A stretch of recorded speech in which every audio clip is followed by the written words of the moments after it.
Now I'm going to talk about authors that I want to read more of. So one of those would be Sarah Dessen. I recently read and reviewed her book Just Listen, and I really enjoyed it. It was definitely one of the best books I've read this year. I would love to read more of her books. I don't know if they're all contemporary young adult, but a lot of them seem to be that way, and that sounds right up my alley. So I do have a few more of her books that I would like to read. I know that I plan on reading The Truth About Forever soon. That's going to be part of my Read Your Bookshelf challenge. I want to read along for the ride, so I basically looked up what her other books are about and decided which ones sounded interesting, but if you think I should read others, please let me know which ones and why. I want to read This Lullaby, That Summer, and Keeping the Moon. So yeah, I really enjoyed this book. I might really enjoy other books of hers. She kind of reminded me of Judy Blume and Wendy Mass, just that contemporary style that was just easy to follow along with. I definitely felt that way about her books. They were deep in a way. I really liked a lot of the relationships and just the things that happened and the way that things were written and just the content of the book. And it was easy to follow along with, but also realistic. I think it was realistic in the way it was written. So there are like two main authors that I want to read more of.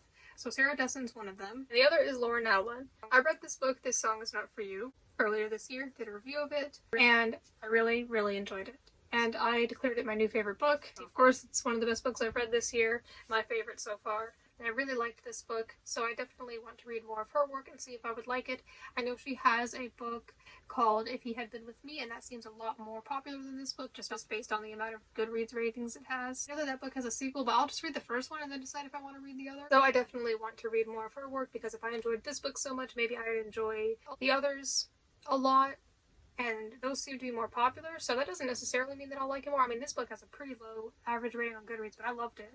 It was for me. It's not for everyone, but because the other books seem to be more popular, maybe I'm just saying maybe they're better. Who knows? Next is an older author, the only one on this list who is currently deceased, and that is Roald Dahl. I have only ever read Charlie and the Chocolate Factory and its sequel, Charlie and the Great Glass Elevator. I know that he has written a lot of popular stories, many of which have had popular movie adaptations.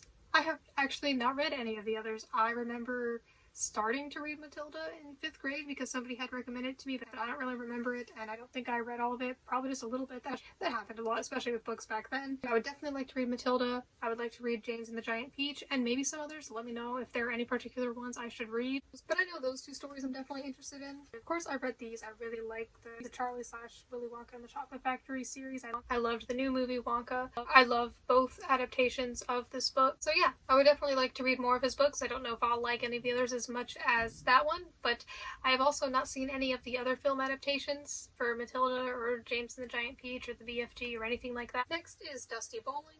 So I have read her middle grade novel Insignificant Events in the Life of a Cactus, a story that involves a mystery, and it's about a girl named Avon who was born without arms, and her parents moved to this rundown amusement park in Arizona, and it has representation of other disabilities as well with some of the people she meets. Really enjoyed this book. It has a sequel, Momentous Events in the Life of a Cactus, and this is another one of those books where I say I want it to be one of the next books I read, but who knows when I'll get to that. I recently just read her 4-book chapter book series, the Avon Green series, which follows Avon when she was 8, doing various activities. I thought those books were really good. They had really good messages. They were fun and witty. They had, like I said, great messages for kids, but older people as well. But those messages could absolutely apply to older people. There was Avon Green's sleuthing machine, baking machine, music machine, and soccer machine, and all those activities you see later on in her life in the middle grade novels, which came first. I thought the soccer machine would be the last one, but since filming those videos, I have finished it.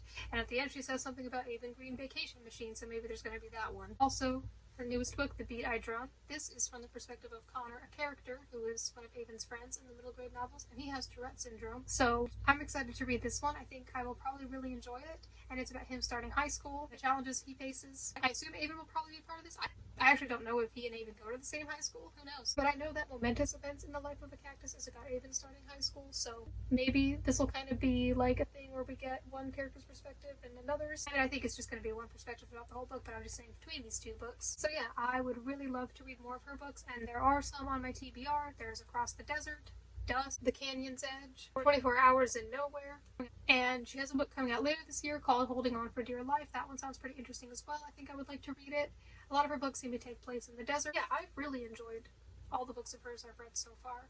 Like with the Avon Green chapter book series, I think that they are fun and witty and meaningful and important, and just overall really enjoyable books. So I'm really excited to read more by her, and I think that she has the potential to become a contender for one of my favorite authors.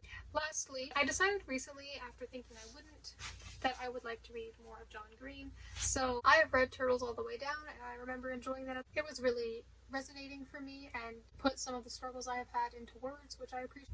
I have read Let It Snow. This is basically a collection of 3 holiday-themed short love stories. One of them was written by John Green, and then the one was written by Maureen Johnson, and the other was written by Lauren Miracle. I have not read any of their books. Let me know if you think I should. I also don't know where the books are, but I have also read Looking for Alaska and An Abundance of Catherines. I know Looking for Alaska is really popular, but I remember not enjoying that one very much. I enjoyed Turtles All the Way Down. I enjoyed Let It Snow quite a bit. When I read it, I also enjoyed the movie adaptation, but I remember liking An Abundance of Catherines more than I liked Looking for Alaska. You may notice that I did not say that I've read The Fault in Our Stars, and that's because I haven't. Nor have I seen the movie. I was going to read all of his books. I read those books of his a few years ago, like when I was in high school. And my issue is not at all that I am no longer that age. Because like I've said, I absolutely will still read books for younger readers or that have characters that are younger than me. So that's not the issue at all. I just kind of lost interest in them and was like, I'm no longer planning on reading that, but I planned on reading The Fault in Our Stars last because that's like his big one. But then for a while, after a few years, you know, things can change. I was just like, I don't really plan on reading any of his books, but I kept hearing about them, especially The Fault in Our Stars, and I was like, I guess I'll give at least that one a chance. But then I decided I'll also read his other novels, Will Grayson, and Paper Towns as well. I don't know if I still plan on reading The Fault in Our Stars last. Maybe I should. Let me know if you think I should. Would it be nice to save it for last? It's not necessarily the book of his that came last. It was just an idea I had back then. Didn't end up happening, but I have more recently decided I would like to read the rest of his fiction. Now on to his nonfiction, I know he has written a couple of nonfiction books since then. I don't know if I plan on reading any of them. At the moment, they're not on my TBR. Everything is Tuberculosis, his newest book, sounds a bit interesting, so maybe I'll read that. Let me know if you think I should.